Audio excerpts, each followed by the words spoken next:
Hey, yo, it's me, Pops Van Marmalade, and you're watching the Comics-Related Madness Network. Huh? So come get some. CromCon. CromCon.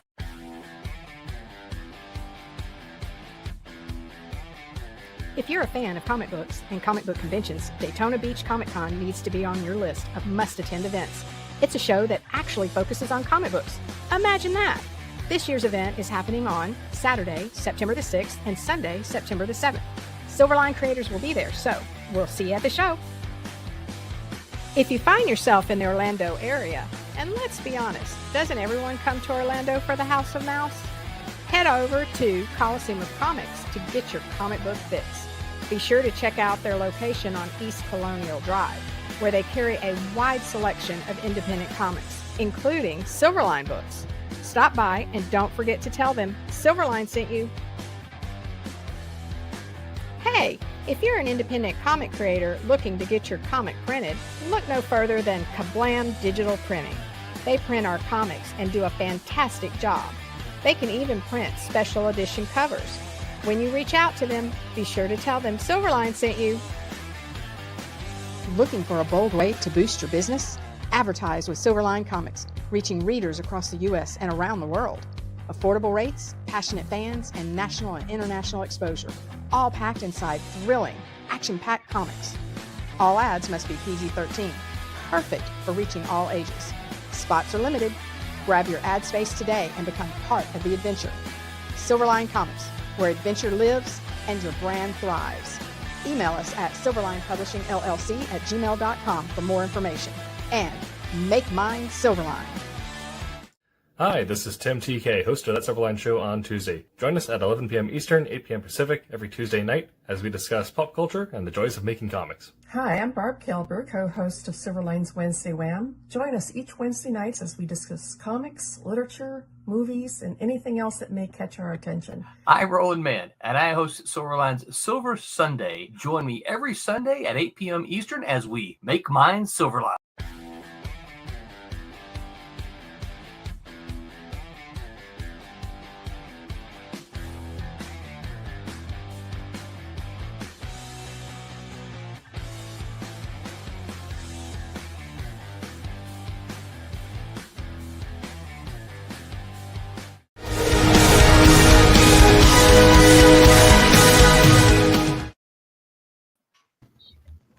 Hello, everybody. Welcome to the Silverline Show on Tuesday. I'm Jose Fuentes, and here with Ron Fortier, Brent Larson, and David Rios. Our usual host Tim is under the weather today, so we're hoping he gets some rest and starts to feel better. What did he say? Yeah, you got a touch of COVID? Got a catch of the COVID. Yep. Oh yeah. Yeah, I don't envy that. I hope he gets some rest. But my wife and I came down with that last summer after attending a Rockies game in Denver. Oh, got that? I mean, we're at a Rockies game. Thousands of people had a great time. Awesome ball game. Get home and like within 24 hours, she comes down with the symptoms, and of course gave it to me and whatever. It's like, yeah, thanks a lot. I got it on a cruise, a Disney cruise to Alaska. Ooh. The last day when you do the disembark, everybody meets for breakfast and all that. And what was weird was the lady at the table next to us, perfectly fine. And then she disappears. She comes back. She's coughing and coughing and coughing and coughing. And then like the next day or two, come down with COVID. And what was ironic was that was the week before the Malibu Comics reunion that's local to me. So I had been planning to go to this, and it had been, put off and put off and put off. And then they finally had it, and I couldn't go because the one time I had COVID. So right. Oh, sucks. But the trip was great, though. That's the gift that keeps on giving. Right.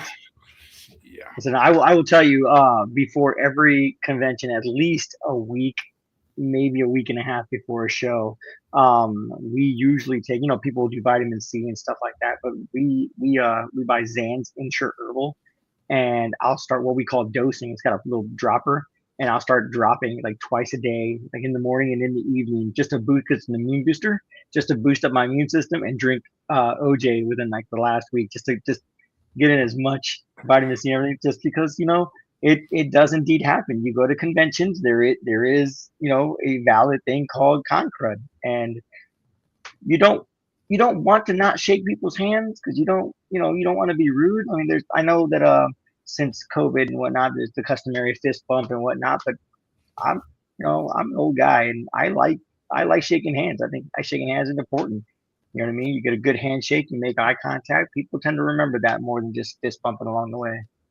Oh yeah, definitely. But I mean, the metaphor here too is, I mean, if I know you're a parent, Jose, and I remember when our kids first started school, and like every September, we send, the oldest one off to kindergarten, first grade, all right, and within 2 weeks of school, they had a cold, and they brought it home. Thank you. And parents everywhere are getting the cold, right? The following year, you get 2 in school. Sure enough, within the first few weeks, everybody's got a cold again, right? So the stories you hear, my mother, and this is no lie, I was one of 4 kids, 3 boys and a girl. Before my sister was born, she was the baby, right? I'm the oldest. My younger brother's 2 years younger than me. The other one's 2 years younger than him, 4 years younger, right? We were all around. 2 older of us were in school. The young ones were at home, right? And one of us, and I don't remember which one it was, but one of us got measles. And Mom immediately had us all hugging each other and playing around together and everything. Oh yeah, it was like, I want to get this done now. Everybody, and sure enough, within 3 or 4 days, we gave it to each other, and everybody had the measles. Okay, that's right. Nowadays, that's called child abuse. Yeah. Yeah. She's in jail now. Right. Hey, yeah, we would have she had her hands full. She had her hands full, and she knew the shortcuts. Let me tell you. All right. So yeah. All right. Yeah, get it over with early. That was it. That was the whole idea. Oh yeah. Like oh man, you break out with all them stupid little red spots, and out comes the calamine lotion, and rub yourself down, and oh dang. All right. But hey, you know what? Built up our immune system. Here we are. That's right. Anyway. That's right. I think we were better for it. I'm just saying, like, I know, some kids we played outside in the dirt. Who knows what kind of germs we got and all that good stuff, right? Used to drink from the spigot. Yeah. Hey, by the way, hose. All you young kids, the spigot is the faucet outside. Just so you know. I had people when I was in art school. I was talking. We had a conversation about the spigot, and they're like, "What's that?" I was like, "Did you never play outside?" Like, we were told if we went inside, we couldn't go back out. So we made it happen. We go to the friend's house, get some chips, drink out of our spigot, so we didn't have to come inside or anything. It's also called the metal tourney thing, I think. The metal tourney thing. No, what you do is you take the hose, you pick it up out of the dirt, you turn it so the water falls back on and hoses itself off. Yeah. Then you take your drink, and then you put it back on the sprinkler head and let it keep going. You let it run until it gets semi-cold, because that first hose water goes on, you're burning your lips. You're not supposed to put your lips on the metal, though. Well, no, but you're holding the water like this, and it's the stuff directly coming out is hot. That water in that hose is hot. Especially in Florida, and that. Yeah, sitting out in the sun. Yeah, look out for sure. Totally. That's right. Oh, yeah. All righty. Well, our subject for tonight is not at all what we were talking about. Spigots. The history. Spigots, right? The history and lore of spigots. We are talking about creating or assembling your creative team. Speaking to Brent and Ron, they're writers. You know what I mean? I, for one, have not had to do that. Yeah, right. That way. Yeah. Yeah. Being on the artistic side, I technically am the one that gets picked, and I've never had to kind of put myself out there for that, El Jefe kind of just says, "Hey, Joe, do this." Yeah, well, So that's where I'm at. One of the reasons I wanted to talk about that this week, and I was the one who suggested, Roland hit me up a couple of weeks ago for some ideas for topics for the show, and I had just gone through that process, as David will tell you, because the new team that I recently assembled includes David. So it got me thinking about my career and all the years in the projects I've worked with, and how that process has changed over the years, especially with the internet. All right, which is a great tool for that concept. But when I first started in the business, it was basically myself as a writer, writing scripts and submitting them to companies, and regardless of whether they were small independent companies, or by the time I broke into the pros by being in San Diego and doing the networking and meeting people, you got hired to do, like Jose says, to do your skill set. So I was hired to write, and never had a say as to who the artist was going to be, who the penciler was going to be, who the inker was going to be, who the colorist is going to be. Okay, I had a job: write the script, okay, and get the process going. The editor was usually the cheap dog who does the assembly. All right. Sometimes the publisher, but most of the times it's the line editor himself who's in charge of that particular title. And so for most of my professional career, that's how that worked. Okay. Well, about 20 years ago, all right, I had started getting more and more into independence. And one day, while surfing the web, I find this site online called Digital Webbing. Yep. Okay. And Digital Webbing was created by a professional comic book letterer in Massachusetts named Ed Duckshire. And Ed got this idea about, hey, let's build a bulletin board of some kind, a place where creators, regardless of whether they're amateur or professionals or whatever, can come and post their talents and put teams together. So basically, the site was divided into two parts. First part was basically for cash. If you're putting a project together, all right, you would post on that particular part of the site, basically saying, okay, so I'm producing this, and this is what I want to pay for an artist. Or you are an artist looking for a writer, and this is what I'm going to pay a writer. And that was the for pay site. But he was smart enough to know that there were still a lot of people working in independence and not going to make a whole lot of money, but wanted to get published, wanted to get out there, wanted to build their resumes and whatever. And so he had this other side, which was basically the team site, okay, where put something together and we'll share whatever profits, if any, come from that. Okay. Thought the thing was absolutely fascinating. All right. Then he had forum. He had a forum section where it talked about Marvel comics, DC comics, totally. Comics. Yeah. Right. People can go on there and vent. People can go on there and post stories that they like and stuff. Exactly. So now, once I found the site, I go back to it once a week, just to check out what was going on, and see if anybody was looking for a writer. All right. Well, that ultimately led me to hooking up with a West Coast artist named Dario Carrasco. All right. And Dario was working for Dark Horse, doing Star Wars comics for them. And he created his own vigilante character, a la Batman, and was looking for a writer. Well, when I saw what his creds were, we hooked up online, and I ended up writing 3 or 4 gargoyle stories for him that Ed actually published in Digital Webbing Presents over the years.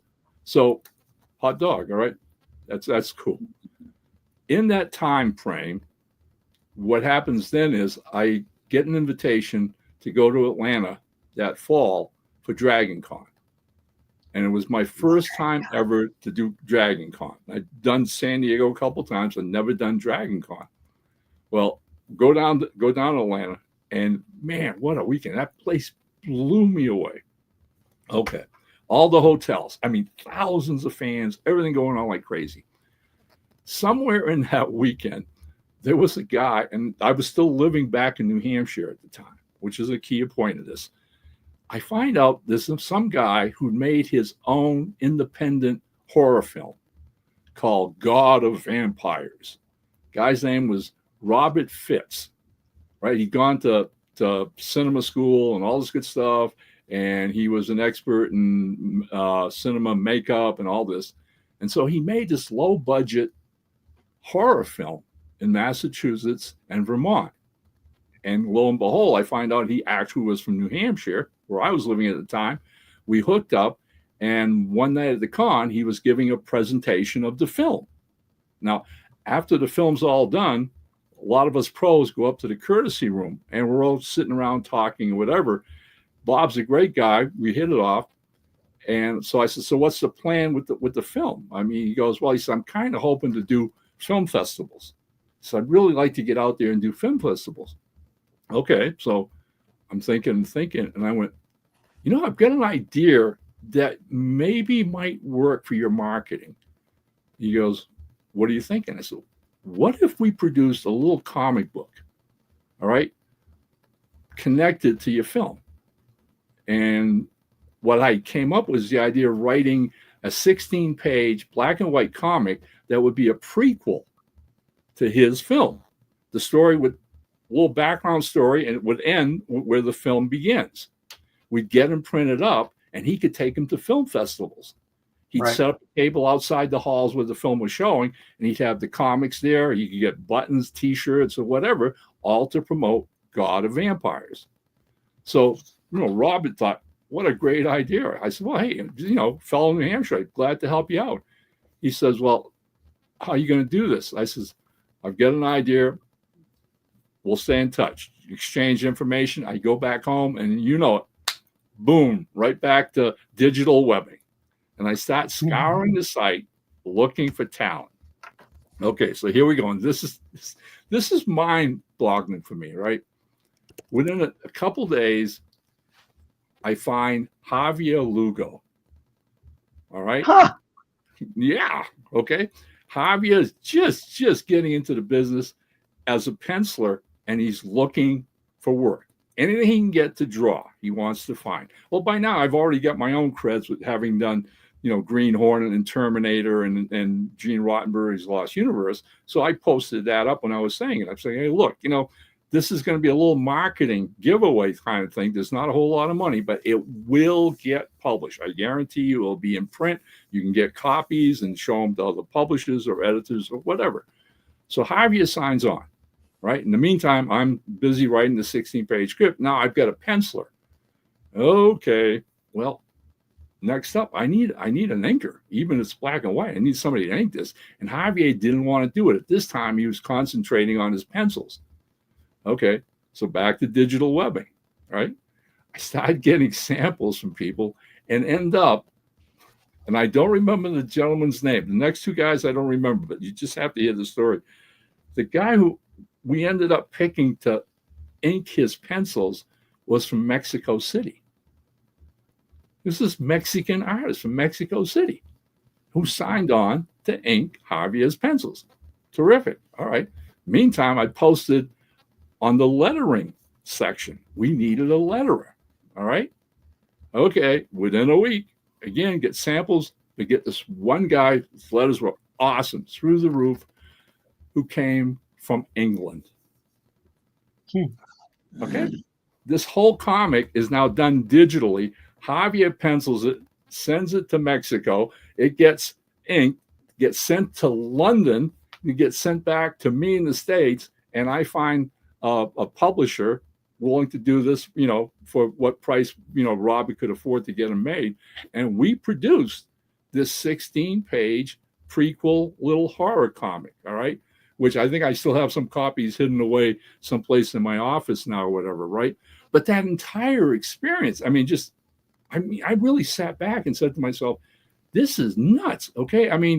Literally, the world has now become one huge neighborhood. Thanks to the internet, okay? And this media that we all love is practiced all over this world.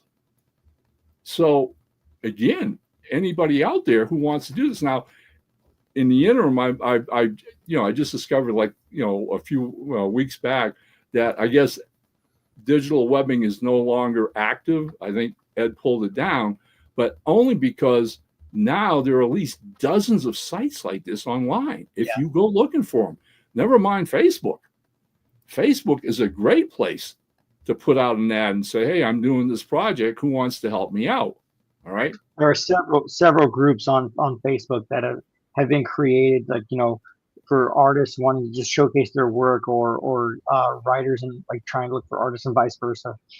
So Right. like, yeah, definitely just you just need to search for a group on Facebook, like, the general topic you're looking for, and you'll come up with just a handful of them. It's pretty cool. Well, I mean, yeah, it becomes a challenge, but it's also a lot of fun because, again, even whatever skill set yours is, all right, matching it with other people, all right, who have the same vision that you can maybe convince, all right, and just basically, pitch whatever project you've got in mind and see if you can recruit people. Okay. So now this is leading up to, and I'm going to, David's more than familiar with this. All right. So now we go back like about a month ago, and one morning I'm on Facebook, and our old buddy from Antarctic Press, Ben Dunn, all right, out of the blue, post this pinup he did of the classic 1940s comic book superhero, the Black Terror, right? Who has like been done, he's public domain now. So he's been done hundreds of times, all right? And this is that character who runs around with the black suit with the skull and crossbones, right? The little domino mask and the cape, right? So Ben gets this idea, right, from, I guess, DC's doing a series of titles called The Absolutes or whatever. And on a whim, Ben does this sketch of this like cross between the Black Terror and the Hulk, this massive Black Terror, the absolute Black Terror, right? And then his comment under the pinup sketch is basically, so does anybody think this would make a decent comic book, right? Well, I mean, I love the sketch. And within 2 seconds of looking at it, like, I was popping ideas of what this character could be about, what an origin could be about, where it could come from, what we could do with it, whatever. So I posted back to Ben. I said, I think this would make a great series. I says, this has possibilities. In fact, I said, I'm already starting to get a few ideas just looking at the sketch. Ben writes back and goes, hey, Ron, run with it. Okay. Nice. All right. Oh, okay. Well, hot potato in my lap. I'm looking at my screen. I look over to the right, as we all do looking at Facebook, and there's a line of everybody who's currently online, right?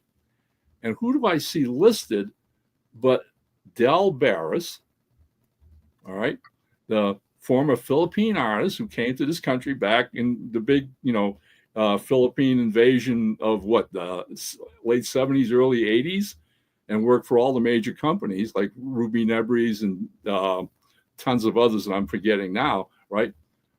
But just a week prior to this happening, Del had dropped me a message on Facebook saying, hey, Ron, I see you doing all kinds of projects all the time. Any chance you and I could do something together? And here I've got this image of the, absolute Black Terror. I've got a nugget of an idea. And I look, and there's one of the best pencilers in the comic business who just recently said, hey, I'd like to work with you on something. Switch over across the screen, drop, Del a message real quick. And I says, check out Ben Dunn's sketch of the Black Terror. See what you think of it. I've got an idea of doing a comic. And if you want to jump on board, maybe we can sell Ben on publishing it. Del came back to me 5 minutes later. Yeah, sure. Okay. Sounds like fun. Little did I know, years ago, Del had actually done a Black Terror comic book for Antarctic Press. Oh, interesting. Okay. So now I've got Del, right? And Del's going to do all the art as far as the penciling and the inking. Okay. Now we're back to, this whole concept of Ben will do this. Ben will publish this for us. But Ben is way, way too busy to be a line editor. So it's basically comes back to me and says, Ron, put a team together, finish and do the book. And when it's all done, deliver it to me, and I'll take care of the crowdfunding and get it out for you guys. Hot dog. All right. I mean, this is the part of this whole business that I eschew, believe me. All right. The business end of crowdfunding and Kickstarters, right. I'll leave that to Roland. I'll leave that to Ben. Okay. Just let me be creative. And honestly, creating a team is just as creative as writing a story or whatever. Because now I've got a really decent artist. All right. But with Ben, this is going to be a color comic book. Okay. And I'm going to need a letterer. All right. So color. Now, wait a minute. All right. I just hooked up with one of the best colorists in the business on the Tuesday Night Podcast, my old amigo, Dave Ryan. So right. I'm writing David. And so and I'm like, I know you're busy. And of course, David's busy. David's always busy, right? And he's probably thinking, Ron's crazy. Leave me alone. Right. Which is probably his first thought. But then after I've explained what's going on, what the project is, God bless his soul, David signs on. All right. Wow. Well, it was interesting. A thing that was kind of different for me was, I'm like, all right, well, what can I see on this? So Ron says, oh, here I have a piece, a sample piece that Dell did. And I'm like, all right, well, I don't know, I got a lot of stuff to do. Let me go ahead and do this. And so just to get a feel, I color it. I just throw it out there. I color it and said, yeah, okay, yeah, this will work and everything. And I give him that. So he's expecting, an answer, are you interested or whatever? And then I come back and go, well, this is what I came up with. What do you think? And he liked it. And I guess we just kind of went with it, and it was a quick, I don't know, it's like a wonderland. It's just a weird thing. It's like 1 minute, what do you think, and all this, and hey Dave, do you have it handy? Do you have it handy on your screen? Can you show it? 1 second. Give me a sec here. Let me bring it up. Bring it up. Dave needs like 3 more arms. Yeah. Let's do. That was the first one. I'll bring up the solo one. Hey.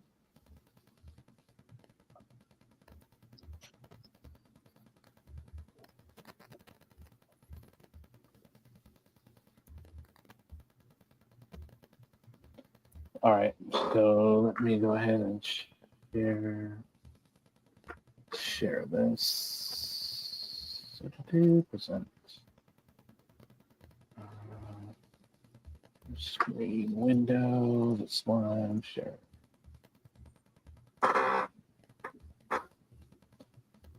Actually, there it is. Actually, that's not correct. Hold on, let me cancel this. That was the first. Everybody. Right. That was the first one. We made a modification. Yes, a slight modification. Yeah. So same file, but again, keeping in mind that the character, the Black Terror, is Ben's is Ben's concept, and Dell kept that character. But by then, I'd created the alter ego, which is what we see in the piece that David colored. So effectively, he's not Caucasian. He is. No. Oh, gotcha. Right. So he's Calvin Highland, and he's in a totally different character than the original Golden Age Black Terror.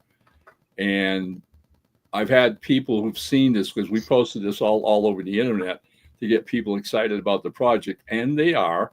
And I've had a few people ask me, there've been so many different incarnations of this character over the years, and honestly, maybe 6-7 different comic companies have done Black Terror comics in the past. Alex Ross did. Yeah. I did covers for Dynamite. Dynamite used him, okay, which is, the joy of public domain. Anybody can, do that. And so folks were asking, the kicker is, and David and I aren't going to spill the beans, but this is an original character, but at the same time, we're doing something that tips our, little comic book cap to the original Golden Age Black Terror. And how we do that, we hope fans are going to really appreciate and have some fun with. But anyway, so David's on board, and I'm ecstatic. I think that's absolutely great. So let's follow through, okay? Final, pin, all right, in the whole, setup. I need a letterer.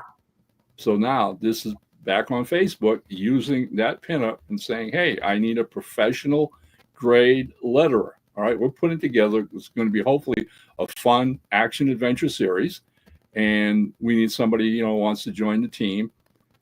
And in the process of putting the posting out, I made it clear that it was, for a small company, a la Antarctic Press. And there wasn't going to be a whole lot of money involved with this. We basically share whatever it does make. But not to have any high expectations. Okay. So I guess 2 or 3 days go by and I don't get any reaction at all. And along with the third day, I get online. I've got a message from a kid with Nigerian roots. And man, I'm going to murder this name. Man, he's got to forgive me. But his name is Ulawada Milalola Akinayo. I hope you wrote that down. Oh, it's right in front of me right here. Okay. And the minute we started exchanging messages, I came back and I said, Olu, please do not make me write this every single time we get together. All right. I said, you've got to have a nickname. All right. And he basically got back to me, said, yeah, everybody calls me Dami, D-A-M-I. I said, thank you.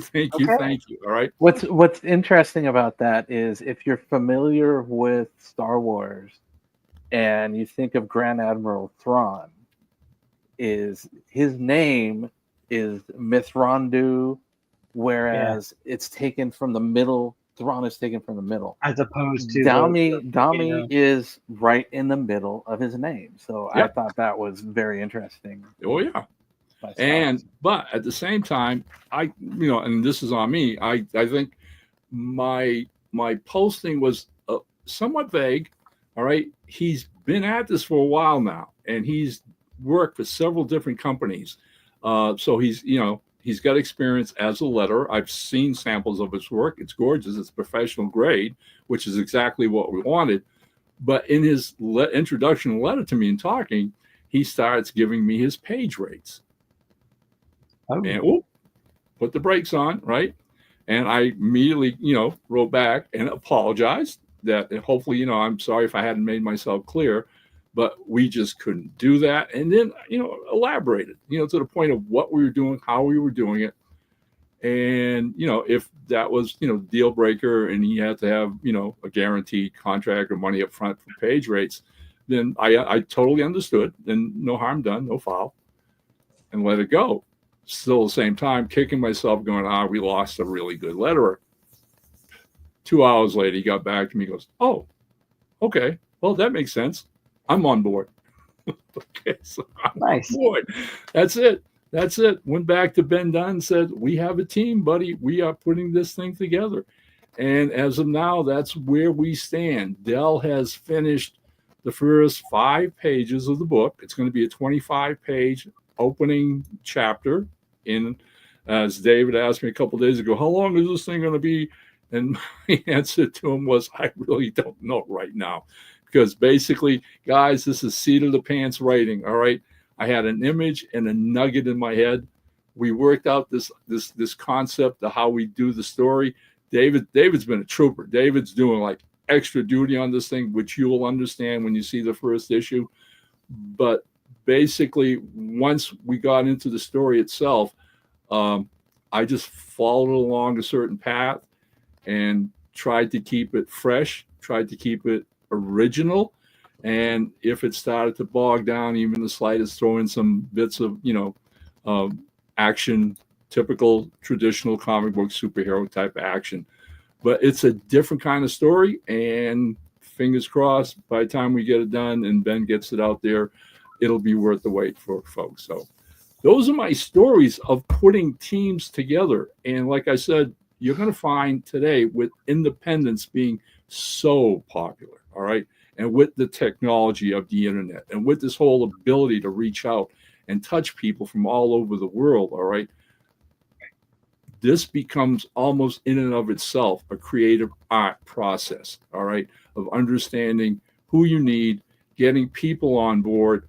And there's a little bit of, psychology involved to a point. I mean, aside from being the guy who's like, the line editor on this project, all right, one of the things I want to make sure is that I'm keeping Dave and Dami, excited about the project from day to day, from page to page, from chapter to chapter, all right, keeping, the old, flames going so that everybody's having a good time. We may not be getting rich, but hopefully we're going to produce something that's really cool, that's a lot of fun, that all of us will be proud of.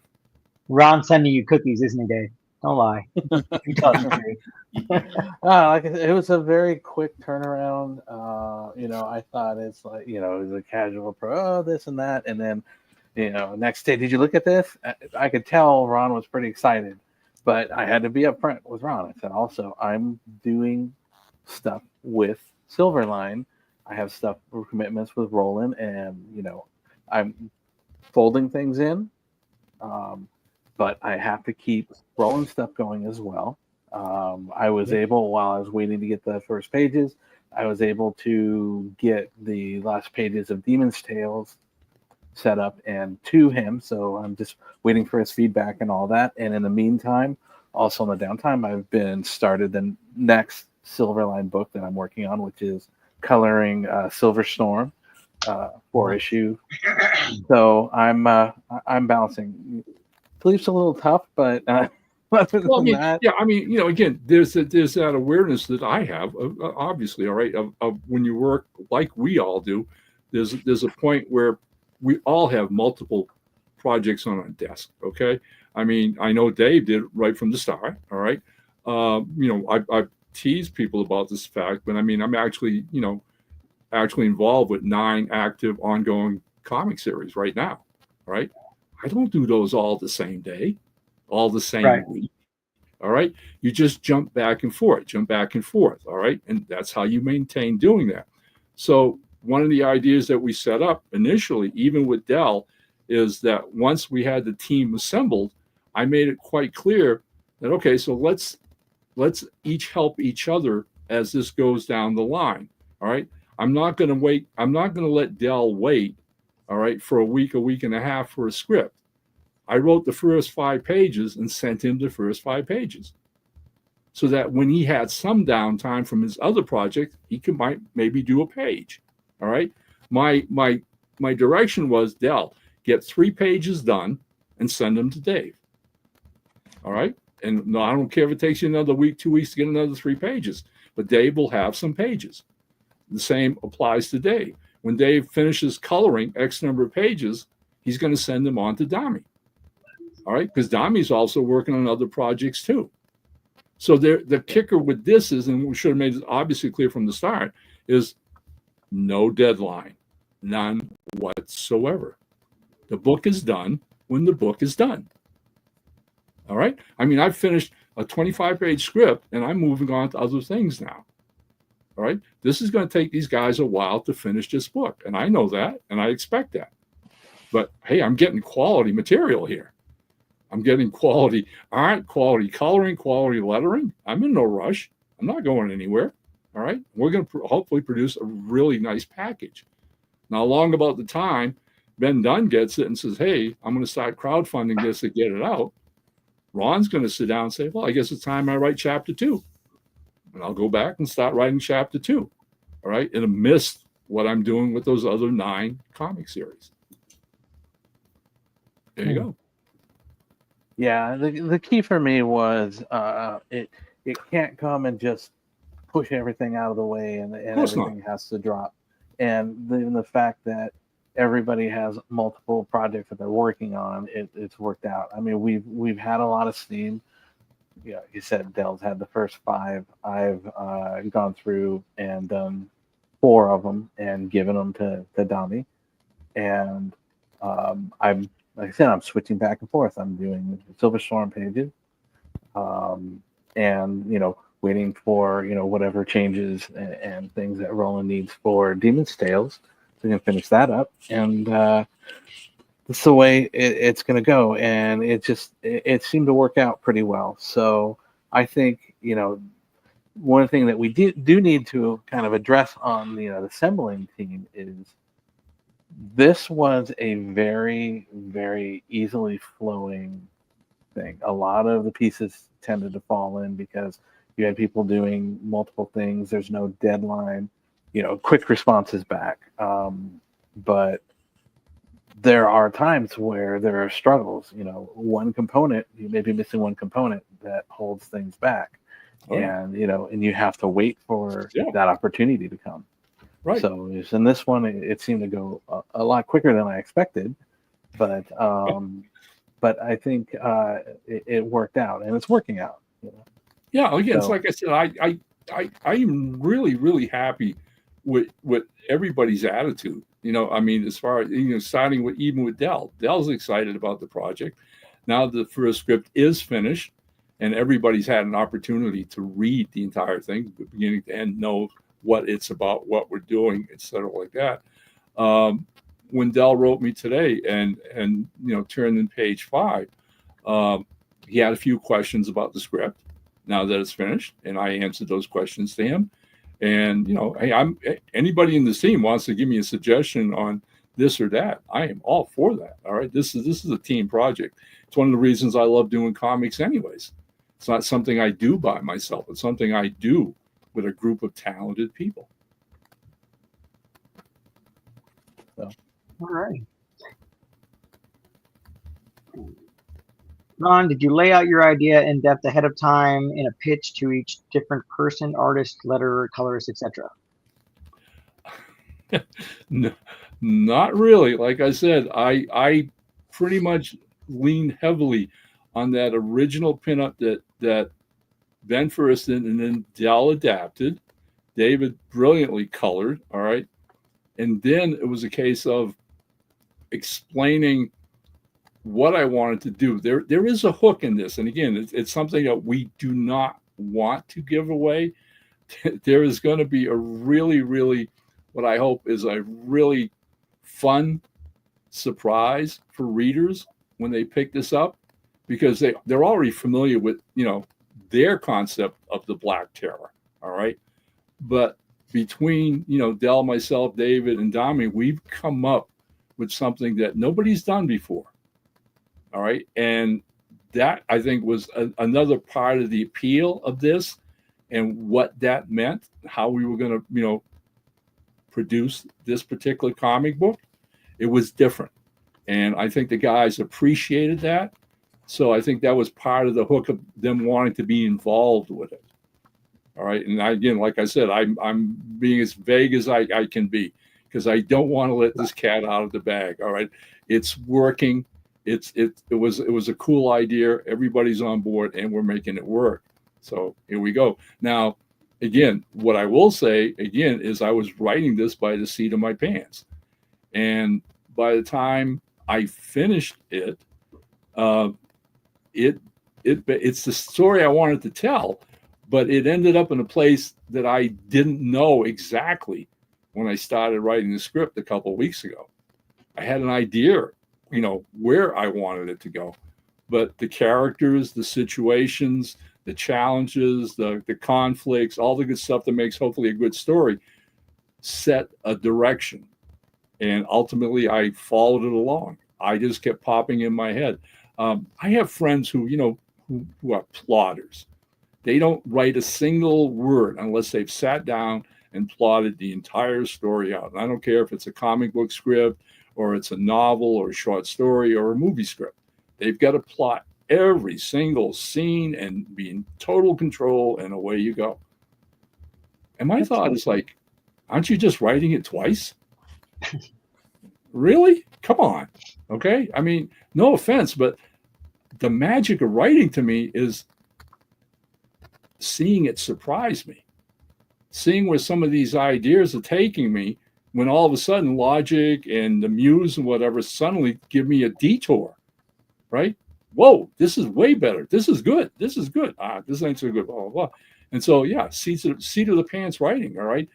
If, again, I think we talked about this a while back. I've become comfortable. Let's put it like this. Okay. I've become comfortable with the fact that I have a talent, which is storytelling, not writing, storytelling. There is a huge difference. Okay. I've taught classes on how to write comics. Okay. You can teach anybody to be a writer, but if they're not instinctively a storyteller and don't know that in the core of their heart, their soul, and their blood, then they'll never produce anything that's not mechanical. It's by the books, it's by the tropes and the way we go. Okay. That's not how I write. I just like I said, I honestly, by this stage in my life and 700 published comic books, it's a God-given gift. And I thank him for it every day. And hopefully I use it the way he wants me to use it. And here I am pushing 79 and the ideas don't stop coming. Whoa, wow. And, and talking like that, let's talk a little bit for a second. I don't want to be a downer about this, but man, the other day, I'm sitting there watching television. I pick up my cell phone and I see that Jim Shooter passed away. Yep. And man, one of the most influential personalities and members of our community, definitely. All right, over in the last 20, 30 years. And he was really, really an amazing, innovative writer, editor, publisher. I had the good fortune to meet him a couple times. And you would have thought, what the last time I met him was at a small convention in Kentucky about 4 years ago. And you're nervous because he's such a personality and he's such a name in this business. All right. And he was ginormous anyway, too. Yeah, well, you look up to him. I'm only 5'5".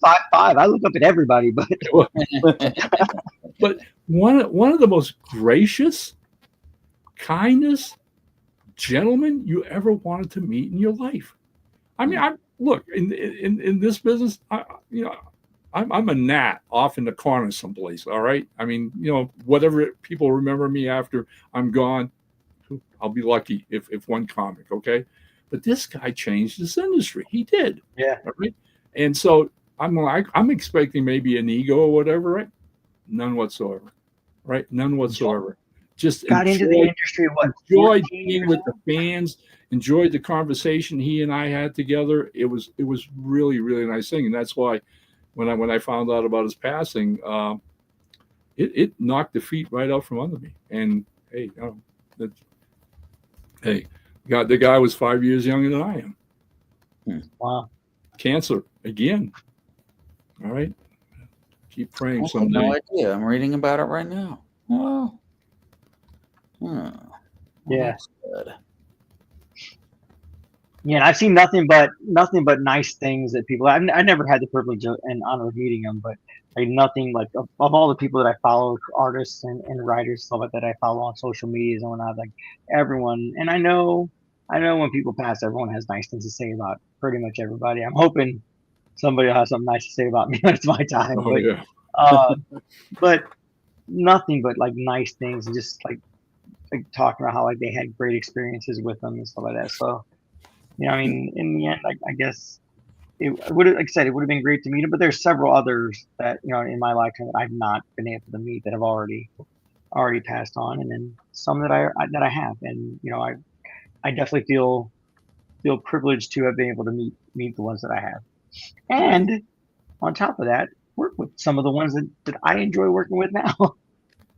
Yeah. So.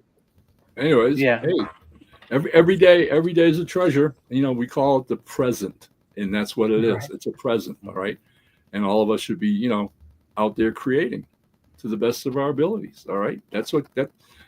I had a high school English teacher who once said the secret of staying young is to learn something new. Never stop learning. Always learn new things. Okay. And I'm a history buff. I love reading history books. I'll watch documentaries half the time, not just plain old movies or whatever. All right. But you stay fresh by living, by being alive. All right. And what we do, being creative. All right. That's the elixir of youth, keeping creative all the time. Well, one of the things I have to say is, you know, Thanks, Doug. I appreciate the kind sentiments. Thank you. That's really nice of you. and I know that Jose says this a lot, but I really do have to turn around and say thanks to Roland for, you know, just giving me a lot of room. And you know, it was with the, you know, like the Demon Sale stuff. It's like, you know, how do you feel? You know, do what you feel, you know. And sometimes it did come back and he says, well, you know, I did tell you to keep it simple, so you didn't kind of overcomplicate it. But you know, but he's fine with it. And plus I got some things to play around. When I did the Chaos Achilles Landed 2 covers, I had a good idea for what I wanted for the main one that ended up being the foil. But you know, when I kind of pitched the idea for the other color being kind of a black, white, and red thing, you know, it was like Roland was like, sure. And you know, I think that worked out pretty well. I mean, it's an experiment. It's not your true traditional black, white, and red stuff, but it was something different and play around, and I think it turned out well. And I have to say thanks to Roland and, you know, and Silverline for just letting me play around and, you know, supporting that was awesome. So Good to know that people like it, right? hopefully, I mean, it did pretty well. It met its thing. So and I'm like this this guy, that guy over there That's right. is the, you know, this is the guy that threw it together and, you know, made it as big of a rock star as it is. But, you know, and yeah, so I'm glad to have a part of it, a small part of it. So right. So Brent, any comments at all about some of the stuff we've been kicking around?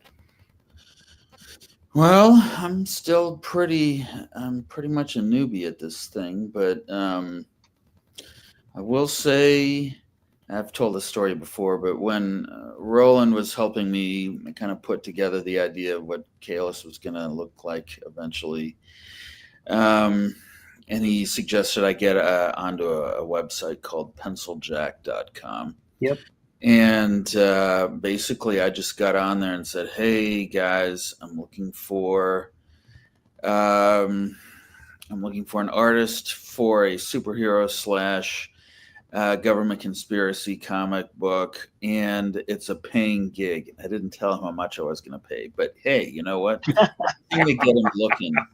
So, and I got stuff from all over the world, and I got some art styles that I actually thought were better than the story that I'd written, but I was like, it would almost overpower the story itself. So in a weird way, if I were to suggest anything to people who are just starting out with this, it's look for an artist who complements your story in a way that will help tell the story. And we've all read comic books where the art almost was so huge and prominent that it overpowered the story, and it just looked like what you had was someone who really liked creating art, but like Ron said, storytelling is an entirely different skill set, and so finding someone who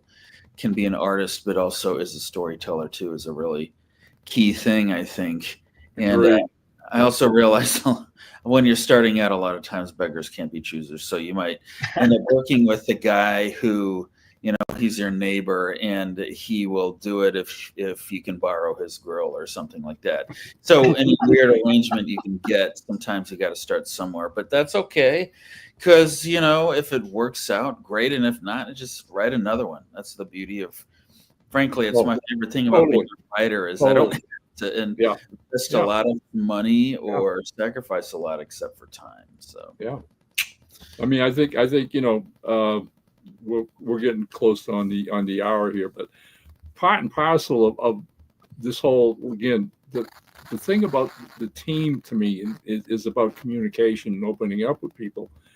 And the realization that as a writer, once you've written the script, the understanding how visual the media is, all right, so that hopefully in the words that I've used, I have painted a picture for my first audience, which is the artist, all right, a painting that excites him or her, okay, to the point, as you're saying, they don't so much want to, just start drawing pretty pictures, but say, wow, this is a really good story. How do I bring it to visual life? And knock on wood, for the majority of, artists that I've had the pleasure and the honor to work with over the years, I'd say 95 to 96% of the time, they have just simply elevated the story. They got it. They read it. And went, oh, this is what this is about. All right. And then when I see it, I'm like, wow, they just peeled off a layer. There was so much more that I didn't even see. All right. And that only happens in comics, guys. Okay. That only happens in comics. You're writing a novel or whatever. That's just you. The readers read it and you have no clue what they think or what their effects are or whatever. But with comics, that back and forth between the writer and artist to me is absolutely miraculous. It's magic. And that's why I love it so much. Hey, want to keep doing it. Want to keep seeing how I get surprised all the time. And how my humble little stories become these amazing comic books that I like reading. Hey, surprise, surprise. Yeah, that's the power of a good story right there.